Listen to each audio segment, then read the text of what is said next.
Familia inajengana kwa mume na mke, na pia na wale ambao wanaopatikana kupitia mume na mke ambao ni watoto. Walmaalumu annahu idha hasalat as-sa'adatu lil-asl, na inatambulika ya kuwa pale ambapo furaha itakapopatikana kwenye ile asili, ule msingi wa familia ambao ni baba na mama, inakasat tilka as-sa'adatu ala al-abna, ile furaha inafika pia inageukia kwa watoto.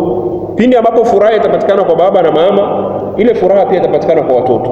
Na ndio pia vile vile kinyume chake, furaha, utulivu unapokosekana kati ya baba na mama, lile jambo linageukia pia kwa watoto.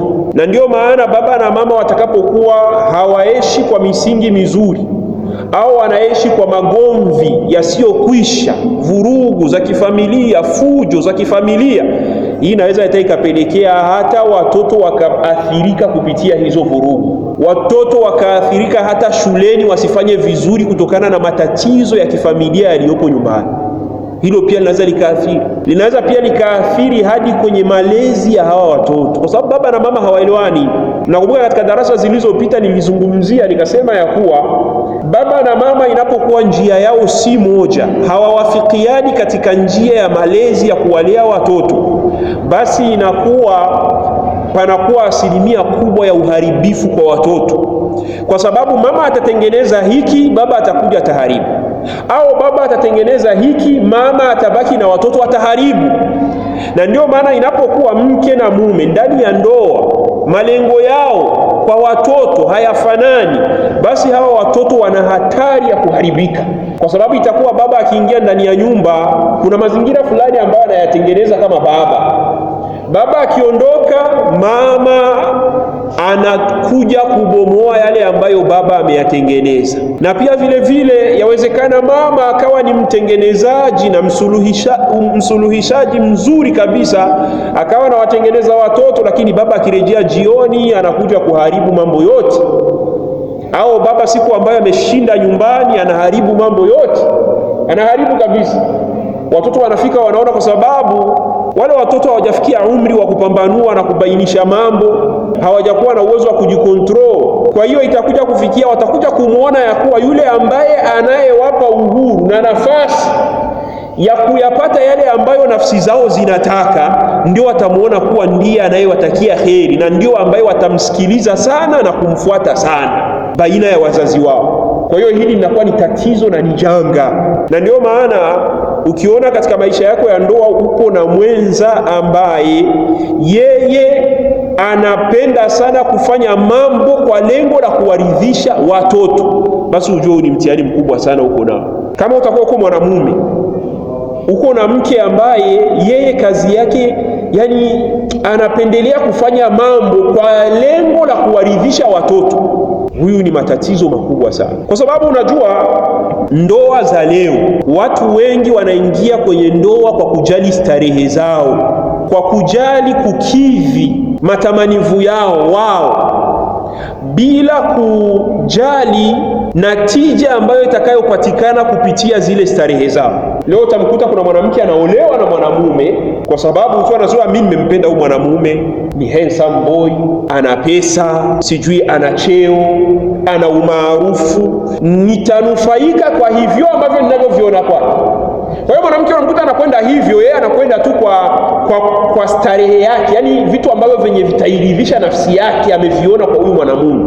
Na mwanamume pia vile vile naona mkuta anamuoa mwanamke kwa sababu amemuona huyu mwanamke ana vitu ambavyo ni starehe ya moyo wake, ana vitu ambavyo vitamburudisha, lakini hafikirii. Hawa wote unakuta hawafikirii. Jiulize kwanza hili swali, wewe kama ni mwanamke, huyu anafaa kuwa baba wa watoto wangu?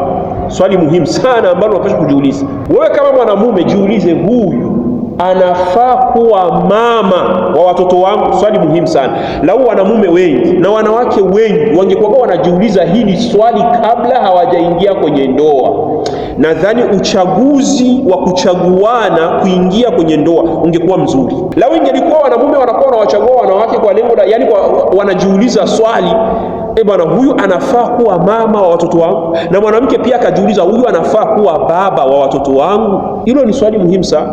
Kwa sababu kuna wakati unakutana mtu anaingia kwenye ndoa na mwanamume ambaye ni mtihani, akili hazijatulia, vurugu tu. Mwanamume ambaye mwenye amekaa yani sijui nisemeje, wengine wanaolewa na walevi, wengine wanaolewa na wavuta bangi. Yani mtoto anazaliwa anakuja kuwa na akili, anamkuta father ni mvuta bangi, mpaka inafikia wakati mwingine kuna hata baadhi ya watoto ambao hawezi akamwambia mzazi wake directly, lakini wakati mwingine unakutana pembeni anakuwa anasema. Watoto, hiyo hali ipo, mimi nimeishuhudia, najua na uhakika kabisa hiyo hali ipo. Mtoto anazungumza na mwenzie, unasikia sasa mama yani imeendekaga aje akachagulia father kama huu. Hii hali ipo, sio jambo ambalo lenye natahayal tu hivi, yani napigia picha. Hili jambo lipo.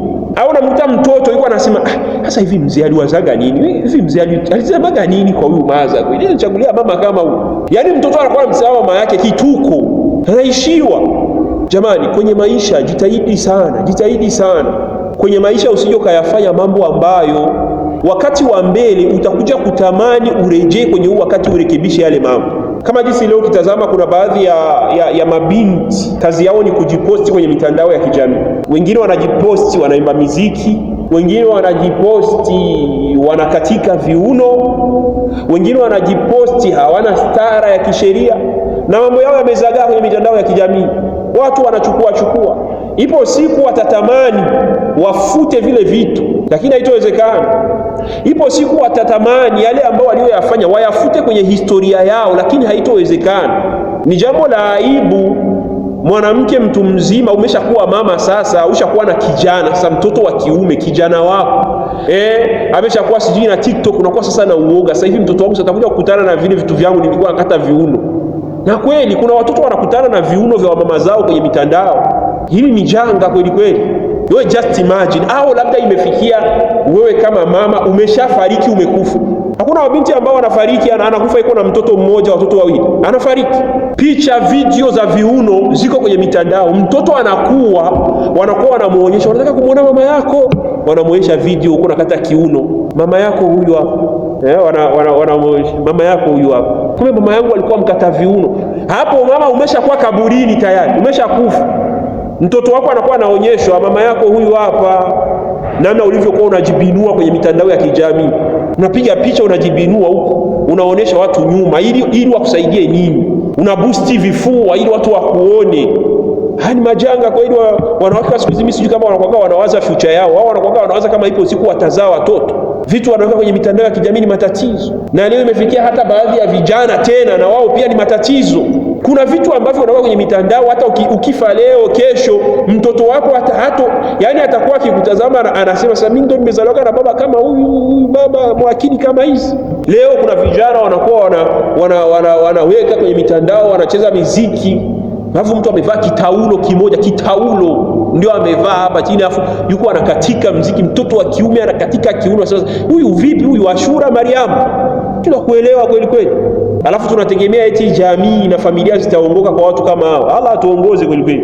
Familia kwa upande wa baba na mama panapokuwa pametengama pakawa sawa, basi na watoto pia vile ule usawa utarejea pia kwa watoto. Watu waache kuingia kwenye ndoa kwa sababu ya matamanio yao tu. Hapana, wawaze na future pia. Tazama hawa watoto, huyu ambaye nakwenda kuolewa naye au huyu ambaye nakwenda kumuoa anafaa kunizalia watoto au nafaa kuzaa naye? Hilo inabidi ulitazame, kwa sababu pakipatikana istiqrar, utulivu baina ya baba na mama, au pakawa ule kuendana kwa fikra na mawazo na malengo yako sambamba, basi hapa utulivu pia utapatikana kwa watoto na natija nzuri pia itapatikana kwa watoto. Au inawezekana hata wewe mwanamume ukampata mwanamke ambaye labda fikra zenu na mawazo yenu na malengo yenu hayako sawa, lakini labda ukawa umejaliwa umempata mwanamke ambaye ni mwelewa, msikivu, ambaye anasikia, mwanamke mwema ambaye mwenye ataelekezwa na mume wake, bwana mimi nataka hili, yale ambayo ni ya halali anaruhusiwa kisheria, na mwanamke huyo akawa ni mwenye kufuata. Kwa hiyo na hapo pia itakuwa ni vizuri watu wanasikilizana. Bwana watoto wetu tunawapeleka hivi wanasikilizana, na wote hawafanyani. Leo inakuwa wanandoa wanafanyana unafiki, nifaq kwa watoto. Si hapo kwenye ndoa leo Yaani mama, unamkuta mama wakati baba yuko anamuonesha kabisa kama tuko pamoja. Hizo hatua zenye unachukua kwa watoto, tuko wote, yaani mimi na wewe tuko pamoja. Lakini baba akitoka tu, mama anaanza vikao na watoto. Haya hayapo kwenye nyumba leo, kwenye ndoa leo hayapo haya mambo. Yapo tena, hili ni jambo la kusikitisha, na wanandoa wamuogope Allah. Na pako wengine hata ni wababa wanafanya hivyo, wakati yuko nyumbani na watoto na mama yuko pale, anaonyesha kabisa yuko ana support yale ambayo mama anayafanya kwa kuwanyoosha wale watoto. Lakini ikifikia ule wakati labda ametoka na watoto wake, yuko pamoja na watoto wake, anataka kuonyesha kama ule mama yenu ule anawabana sana watoto wana nini, yani anataka kuonyesha kama ule mama yeye ndio mbaya. Yani kila mtu anataka kutengeneza upande wake ndio aonekane kuwa ni mzuri kwa watoto, yeye ndio aonekane ni mwema kwa watoto. Ndio ndoa za leo zimekuwa nyingi mjini. Yaani imekuwa kila mtu anataka, yani baba anataka aonekane yeye yuko vizuri kwa watoto, mama naye pia anataka aonekane yuko vizuri kwa watoto. Kwa hiyo inakuwa hapa kuna malezi gani mtalia watoto? Ndio matokeo yake sasa unakuta sawa na ndoa inakuwa sasa kazi yao ni kufanya yale mambo ambayo ni ya kuwaridhisha watoto, kuwafurahisha watoto ili ndio apendwe sana kuliko mwingine. Na mwingine anakuwa atumia siasa ya kugombanisha watoto na mzazi mwenzie. Watoto wakifanya makosa, yeye ana uwezo wa kuchukua hatua, lakini nasikia tusubirieni baba yenu aje. Sasa wewe kwa nini usichukue hatua? Jambo limefanyika mchana, alikuwa yuko na uwezo wa kuchukua hatua au kumwadabisha mtoto, ameacha, anasubiria mpaka wewe umerejea, ndio inakuwa sasa mtoto wako amefanya kadha wa kadha, amefanya kadha.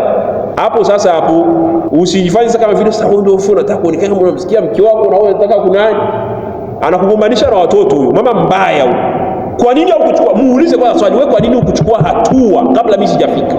Ulifanya nini kabla mimi sijafika? Na baba pia vile vile, mpaka wengine wanaume ni madayusi kwenye majumba. Unakuwa watoto wanafanya vitu, msubirieni mama yenu anakuja. Mama akija ndio unaona nyumba inakuwa na adabu. Sasa wewe baba uko na kazi gani? Sasa atusalimishe hizi familia za leo, ni matatizo, ni majanga.